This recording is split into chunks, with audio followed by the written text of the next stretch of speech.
Assalamualaikum warahmatullahi wabarakatuh.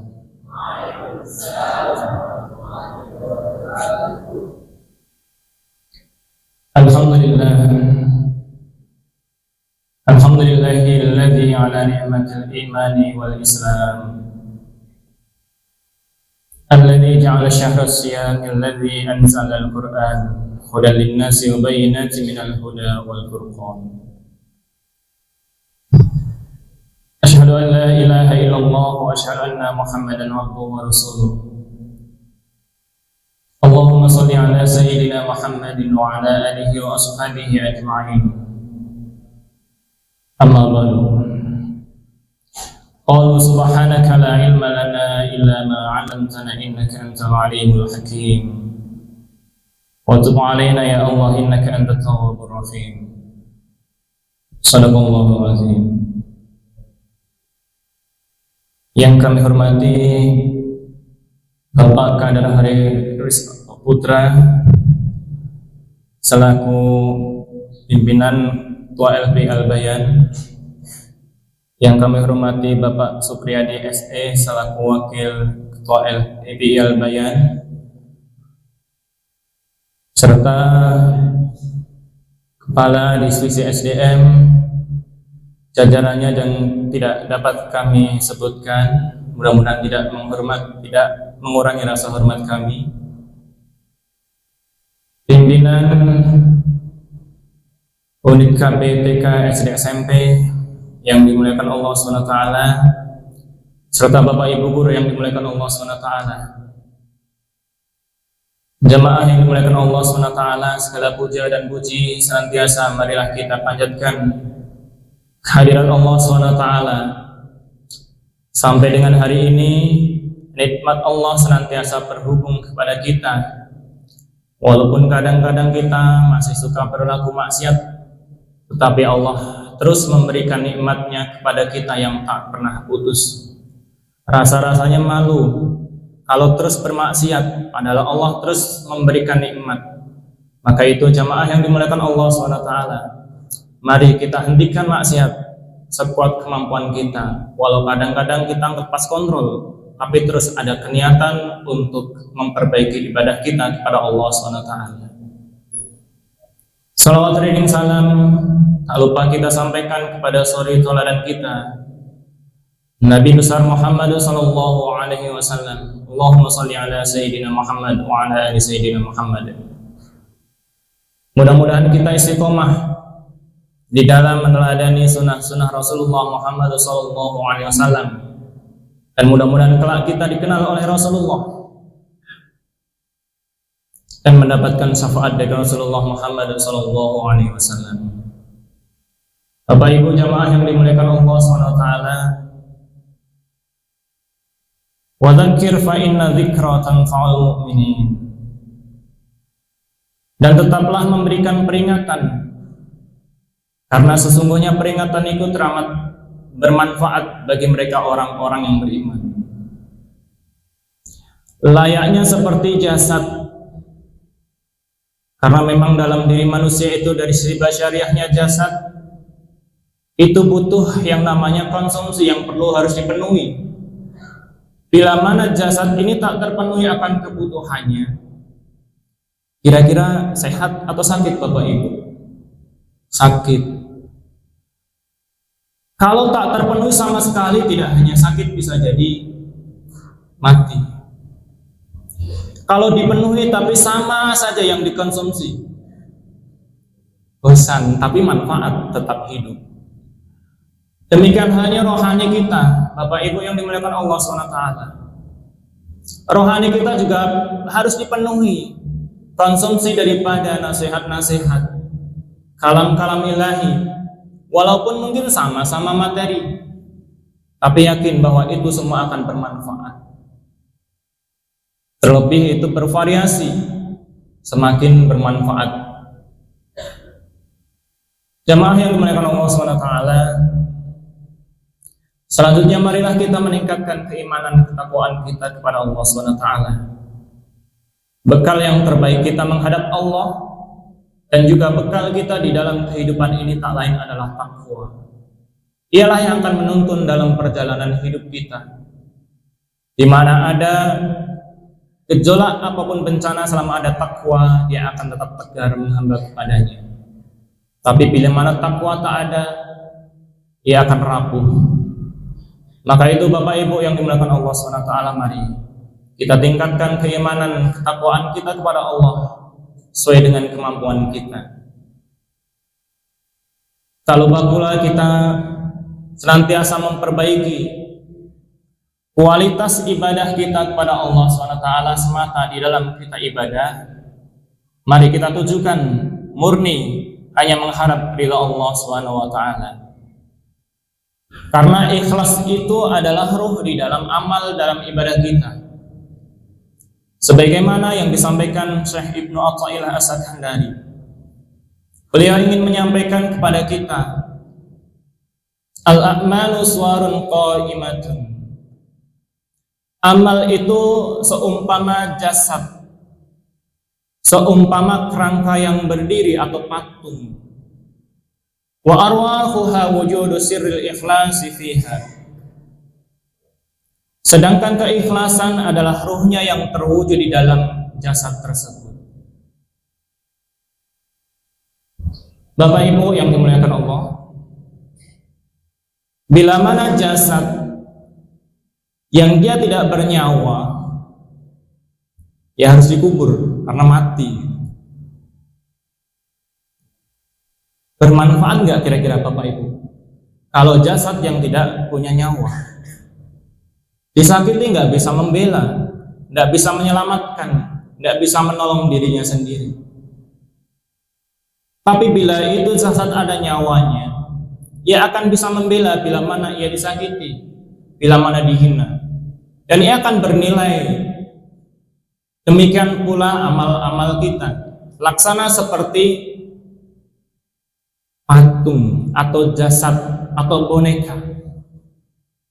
Maka harus ada nyawa di dalam ruh amal itu sendiri, yaitu ikhlas. Bila mana amal yang kita lakukan setiap harinya itu tidak ada ruhnya, tidak ada ikhlas di dalamnya, maka amal itu tak akan mampu memberikan keselamatan, tidak bisa memberikan penolong bagi si pelaku amal itu sendiri.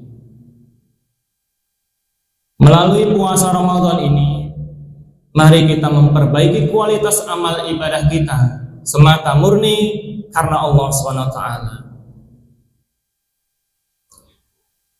Syekh Abdullah Asy-Syarqawi di dalam syarah Al-Hikam tersebut menyampaikan, ikhlas ada 3 makom tingkatan, sama seperti halnya puasa. Ada puasa mereka orang awam, insya Allah semuanya mampu, secara jasmani mampu semuanya. Naik meningkat makomnya khusus, yang kadang-kadang kita tidak selamat kalau puasa dalam makom khusus. Kadang kita masih suka ghibah, masih riak, pamer dan lain sebagainya, apalagi makom khusus.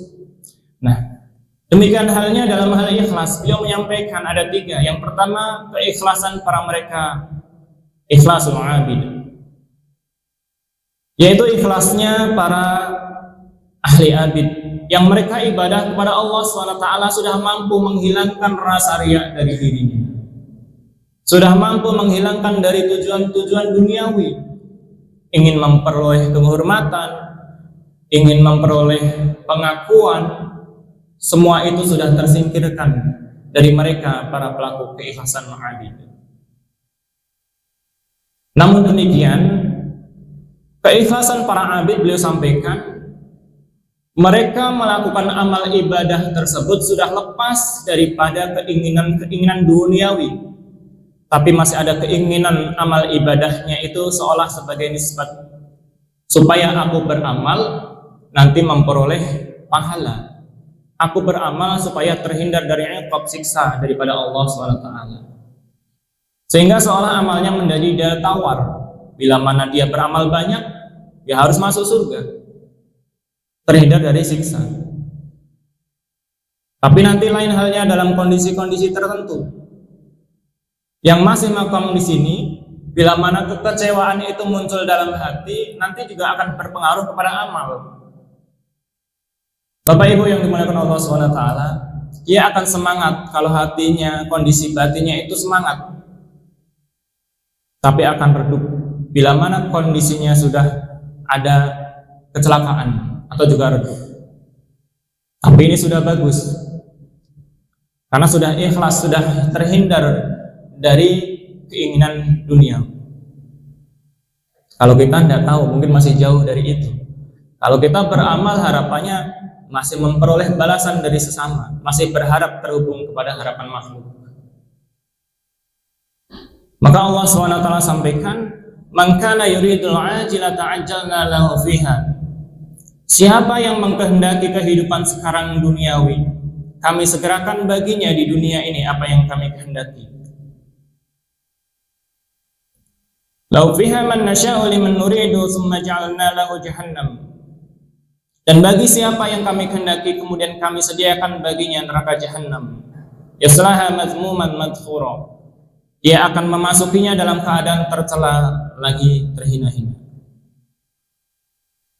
Bisa jadi kita yang memandang dalam hal amal, yang mungkin rajin, semangat, tapi masih tergantung dan berharap akan penghormatan makhluk, maka ketika menghadap Allah SWT itu sia-sia. Ketika dia berharap pujian makhluk, ya saat itulah Allah kabulkan, pasti akan dihormati. Di saat ia ingin popularitas, maka akan Allah kabulkan, ia akan viral, terkenal. Nah, mudah-mudahan kita melalui puasa ini melatih menjadi pribadi yang ikhlas, walaupun mungkin masih dalam tataran ikhlasul abid. Yang kedua, beliau menyampaikan yaitu ikhlasul muhibbin. Mereka orang-orang yang cinta kepada Allah SWT. Tergambar di dalam niat dalam beramal, dia tujukan semata karena Allah. Memang Allah berhak dan layak untuk dihamba, untuk diagungkan, layak mendapatkan itu semuanya. Sehingga dalam beramal bukan lagi tujuan supaya amalnya itu menjadi salah satu asbabnya masuk ke dalam surga, juga bukan karena supaya terhindar dari neraka. Sudah tidak itu lagi, makamnya lebih di atasnya. Sehingga kalau ada kesalahan dalam beramal atau beribadah, nggak bergeming. Ada orang yang mencela, dia tidak akan pengaruh. Tetap aja dia beribadah kepada Allah, karena memang Allah layak untuk diibadahi. Allah layak untuk diagungkan. Ini lebih tinggi makomnya. Mudah-mudahan kita bisa. Mudah-mudahan. Mohon kepada Allah. Oleh sebab itu, salah seorang waliullah yang terkenal dengan nama Rabi'ah al-Adawiyah, beliau menyampaikan di dalam kubahanya, "Ma'abadtuka khaufa min narika." Aku tidak menyembah engkau ya Allah karena aku takut akan nerakamu. Wala tama'an fi jannatika, dan aku pula tidak menyembah kepadamu bukan karena aku tidak menyembah karena berharap surgamu. Jadi Rabi'ah al-Adawiyah sudah dia lagi memandang dalam hal dia beribadah kepada Allah memperoleh surga atau terhindar dari neraka. Sudah murni, mutlak. Hanya dia mengharapkan ridha Allah. Mau Allah masukkan dia dalam surga atau Allah masukkan dalam neraka, dia akan tetap menerima. Maqam muhibbin. Yang ketiga, di maqam tertinggi, beliau menyampaikan ikhlasul arifin atau muqarrabin. Dalam maqam ini berbentuk kesaksian dan pandangan mereka bahwa Allah semata-mata yang menggerakkan dan mendiamkan di dalam segala perlakuannya. Dia beramal bukan merasa dirinya yang beramal. Dia melakukan kebuatan baik, bukan dia yang merasa melakukan baik, tapi memang Allah menggerakkan dia berbuat baik. Inilah makna di antara la haula wala quwwata illa billahil aliyyil azim. Tiada daya dan upaya melainkan dengan izin Allah SWT.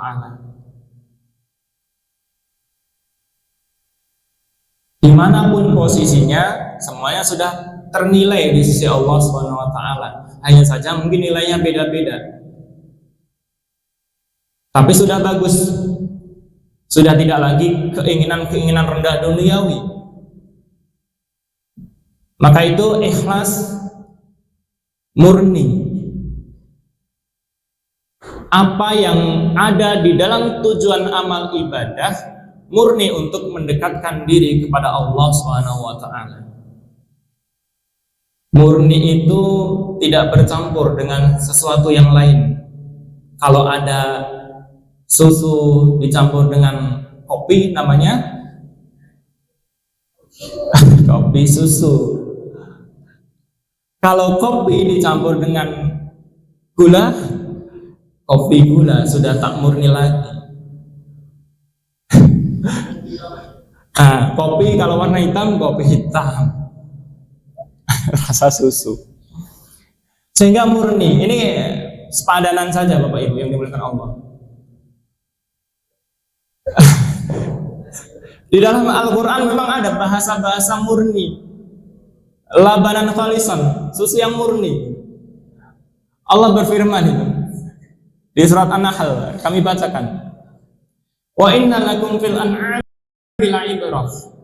Dan sesungguhnya pada binatang ternak itu terdapat ibrah, pelajaran. Kalau mau ngambil pelajaran, kalau nggak mau ya nggak dapat pelajaran. Karena Allah berikan pelajaran bagi mereka yang mau mengambilnya. Nusqikum mimma fi butunihi min baini farsi wa damil labanan khalisan sa'igan lisyaribin. Kami memberimu minum dari apa yang berada dalam perutnya berupa susu yang bersih di antara, mohon maaf, tai itu kotoran. Ya betul, tai dan darah yang mudah ditelan bagi mereka orang-orang yang meminumnya.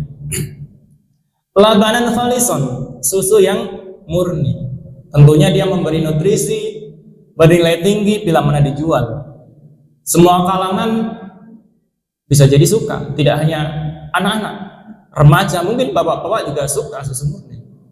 Oh banget. Ibu-ibu pun demikian halnya. Kalau dijual laku mahal karena murni. Tapi kalau coba susu masih tercampur antara kotoran dan darah, mungkin kita jijik. Kalau Kiai Asen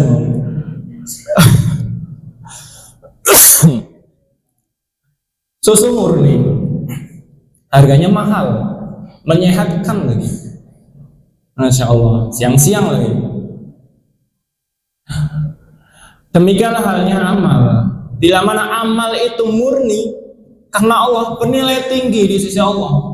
Tapi kalau dia masih tercampur dengan kotoran-kotoran, dia tak bernilai. Lalu apa itu kotorannya? Tadi riya, syirik, sum'ah, ujub, yang itu harus dibersihkan. Memang tidak gampang, tapi harus dilawan terus perlahan-lahan. Perlu perjuangan yang sangat. Oleh karena itu, Syekh Ibnu Athaillah memberikan tips supaya kita bisa mencapai meraih ikhlas, menumbuhkan ikhlas di dalam diri kita. Beliau menyampaikan dalam kalam hikmahnya, idfin wujudaka fi ardil khumul. Kuburlah dirimu di tanah kerendahan. Fama nabata mimma lam yudfan la yatimma nataja. Karena sesungguhnya sesuatu yang tumbuh tanpa dikubur, hasilnya kurang sempurna. Kalau ada biji kita tanam di tanah kedalaman, dia tumbuhnya akan kuat, memberikan buah yang lebat. Bila ada angin ataupun badai, dia tetap kokoh, nggak mudah goyah. Tapi bila mana biji itu hanya diletakkan saja di tanah, bisa tumbuh, bisa enggak juga. Kalaupun tumbuh kurang sempurna nanti hasilnya, atau malah dipatok oleh ayam atau ekor burung. Demikian pula amal yang harus kita tanam sedalam-dalamnya dalam hati yang terdalam. Kalau hanya dalam permukaan, itu nanti mudah goyah. Dia akan semangat dalam beramal bila mana banyak orang yang memperhatikan, banyak orang yang menyanjung. Tapi bisa saja dia berhenti amal bila mana ada orang yang menghardik. Maka perlu harus ditanam sedalam-dalamnya. Kalau perlu tidak usah ada orang yang tahu. Tanah kerendahan. Sebagaimana diri kita yang berasal dari tanah, kembalikanlah ke tanah. Kalau rohani ini dari Allah, kembalikan ke Allah dengan kita beramal ikhlas karena Allah, maka tawadhu. Ibarat seperti halnya cairan gas dalam korek api. Kita sudah beramal banyak, tiba-tiba kita sedikit saja menyebarluaskan dalam rangka riya, maka menguap habis itu amalnya. Korek gas yang sudah diisi penuh dibuka, langsung itu gasnya lepas, menguap habis amalnya. Maka beliau melanjutkan tipsnya supaya ikhlas kita bisa meraih dan menumbuhkan. Pertama, merenungi dan mengkaji ayat-ayat ataupun hadis yang berkaitan dengan ikhlas. Dengan kita mengkaji, membaca ayat-ayat ataupun hadis Rasulullah berkaitan dengan ikhlas, insya Allah hati kita akan tertuju kepada pemahaman tersebut. Yang kedua, menyembunyikan amal yang tadi ditanam sedalam-dalamnya. Pada saat dan setelahnya. Kadang-kadang yang sulit setelah kita beramal. Kalau beramal mungkin selamat, tapi setelahnya kita agak sulit. Kadang-kadang sudah setahun, 2 tahun, tiba-tiba kita membuka kembali, kita sebarluaskan kembali. Kadang-kadang media kita juga menjadi alat juga, kadang-kadang berat kita untuk menahan, untuk tidak menyebarkan melalui mungkin HP-nya atau sejenisnya. Agak sulit menahan. Nah, ini harus betul kita itu latih. Sudah kita beramal, kita tujukan murni semata karena Allah SWT. Yang ketiga, memutus harapan dengan makhluk. Bila masih ada harapan-harapan terhadap makhluk, agak repot, berat sekali. Beramal, ya tadi, inginnya ya mendapat balasan. Wah, kalau bukan karena saya, kamu gak akan jadi seperti itu. Wah, ini masjid kalau bukan karena saya yang nyumbang, mungkin gak jadi masjid. Wah, menguap lagi. Padahal sudah Allah betul-betul tanam, tiba-tiba dibuka kembali. Yang keempat, terus senantiasa latihan riyadhah, mujahadah yang sungguh-sungguh, supaya di dalam amal yang kita lakukan itu murni semata karena Allah SWT. Dengan ikhlas kita akan menjadi manusia yang merdeka, yang memiliki kekuatan yang mampu mengalahkan segala lawan. Bahkan iblis pun tidak mampu untuk menggoda mereka orang-orang yang ikhlas. Sebagaimana Allah firmankan pada saat Allah menciptakan anak Adam, idh qala rabbuka lil malaikati inni khaliqum basyaran min tin. Lalu Allah tiupkan ruh kepada Nabi Adam yang Allah cipta langsung dengan tangannya. Maka para malaikat pada sujud illa iblis, kecuali iblis. Istakbara wa kana minal kafirin, yang menyombongkan diri termasuk hambanya yang kufur. Lalu Allah berfirman kepada iblis, ya iblis, apa yang menyebabkanmu tidak mau sujud kepada Adam yang dia kuciptakan dari tanganku sendiri? Qala ana khairum minhu khalaqtani min nari wa khalaqtahu min tin. Aku lebih mulia yang aku dicipta dari api, sedangkan iblis dicipta dari tanah. Maka Allah usir itu iblis. Fakhruj fa innaka rajim wa inna 'alaika la'nati ila yaumiddin. Kau termasuk hambanya yang terlaknat sampai hari nanti. Tapi iblis meminta kepada Allah, beri tangguh aku untuk senantiasa menyesatkan, menggoda anak cucu Adam. Allah pun memberikan tangguh ila yaumil waqtil maklum, sampai hari yang ditentukan. Apa kata iblis? Qala fa bi'izzatika la ughwiyannahum ajma'in. Aku akan terus menggoda, menyesatkan mereka dari jalan-jalanmu, illa ibadaka minhumul mukhlasin, kecuali hamba-hambamu yang ikhlas. Maka itu, hari Bapak Ibu yang dimuliakan Allah SWT,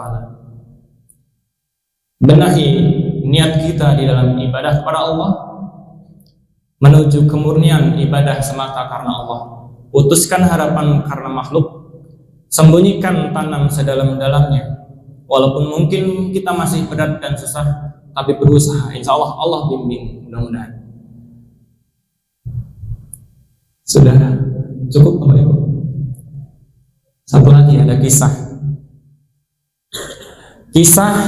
di mana seorang hamba Allah yang dia sudah lama beribadah dengan iblis. Bukan ibadahnya dengan iblis. Kisah si Abid dengan si iblis, kira-kira begitu. Nah, si ahli ibadah sudah lama ibadah kepada Allah. Ada orang-orang datang kepadanya, lapor, wahai fulan, di kampung sana ada satu pohon besar yang dia dipuji oleh banyak orang, diibadahi. Mereka menyembah pohon, bukan menyembah Allah. Lalu si ibadah itu dengan geram, marah, mengambillah kapak yang ada di dalam rumahnya, bergegas menuju pohon tersebut.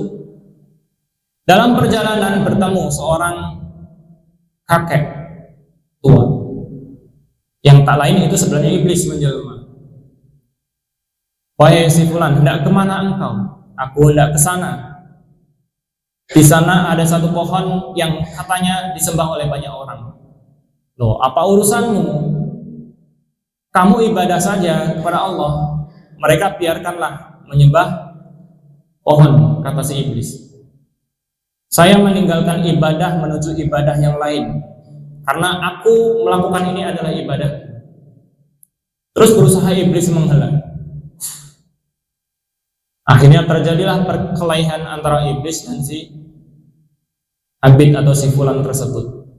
Terjadi perkelahian, dengan mudah si fulan merobohkan si iblis atau kakek tua tadi, sampai diduduki dadanya, terasa sesak. Minta, wahai fulan, tolong lepaskan aku. Dilepaskan betul, nggak diikat, dilepaskan. Tanya kembali, kamu nggak punya kewajiban untuk menghentikan mereka ibadah, itu urusan mereka. Kamu juga tidak diperintah untuk menebang pohon. Urusan mereka sudah urusan para nabi dan Rasulullah. Tidak, ini bagian dari ibadah. Lagi terjadi perkelahian lagi, dan yang kedua kalinya si kakek tua tersebut dengan mudah juga dirobohkan, diduduki juga. Enak diduduki, ya nggak enak yang diduduki, kepencet dadanya, sesak, nafasnya tersiang-siang, dan berdiri, tolong hentikan, kata si iblis. Karena cara-cara fisik sudah tidak mampu. Ini ada cara yang bagus. Si iblis pakai cara yang licik. Karena merasa tak mampu, akhirnya iblis menawarkan begini. Kamu kan orang miskin, kegiatanmu hanya ibadah kepada Allah. Begini saja ya. Oke? Iya, gitu kira-kira. Kamu aku kasih 2 dinar setiap hari. Nanti yang 1 dinar bisa kau infakkan kepada fakir miskin, yang 1 dinarnya nanti kau gunakan untuk kebutuhanmu. Ini mulai goyah. Kira-kira Bapak Ibu, ekonominya sulit, kerja berat. Kalau dikasih uang nggak usah kerja, mau nggak? Nggak mau, serius. Kayaknya mau juga. Kayaknya, mudah-mudahan sih mau, tapi tetap bisa ibadah yang baik gitu. Mudah-mudahan. Nah, mulai berpikir, iya juga, enak ya. Bisa nggak kerja, tiap hari dapat duit sambil pakai sarung depan rumah, ya, kopi, seger banget. Nggak kerja. Mulai pikir, tapi nggak begitu. Betul itu diterima. Oke, kalau begitu. Baliklah ke rumah. Satu hari habis ibadah dilihat, ada betul ini uang 2 dinar, diambil. Hari berikutnya ada lagi 2 dinar.